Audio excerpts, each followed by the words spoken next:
What's a 142-year-old history book say about World's Fairs? The Greatest Events of the Greatest Century, published 1883. Now, technically, America's first World's Fair was the 1876 Philadelphia Centennial Exhibition. But the Exhibition of the Industry of All Nations in New York in 1853 was technically America's first international exhibition. And if I'm saying exhibition wrong, that's fine, I don't care.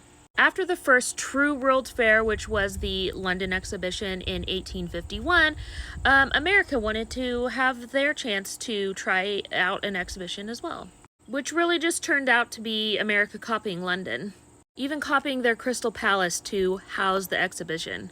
Now, when we talk about World's Fairs, we always mention how quickly they were built and how that is just crazy. And people like to counter that argument by saying that these buildings were temporary, just wooden plaster structures. That was not the case with this exhibition. This building was completely made out of steel and glass, which was actually really rare at the time.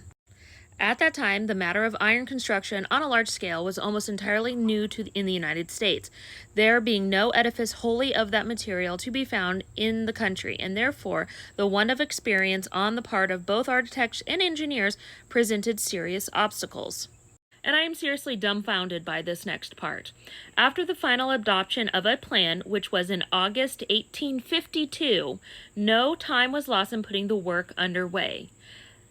This building was completed and opened to the public in July of 1853. So in 11 months, they built this. And for some reason, they go into extreme detail on the dimensions of this building. Like pages of dimensions. Like you could pause to read this, but it is just dimensions. I'll get my head out of the way. And just to put in perspective, like how big this building actually was, 152,000 square feet. 94,000 square feet on the ground floor alone. In 11 months, they built this building. In 11 months.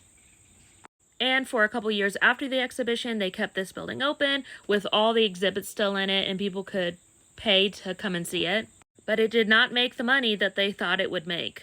And unfortunately, just like London's Crystal Palace, America's Crystal Palace was destroyed by fire in October of 1858. Just look at that glass and steel burn. But don't you worry, there's a whole nother chapter about Philadelphia's Centennial Exhibition, which was considered America's first true World's Fair. What are your thoughts on this?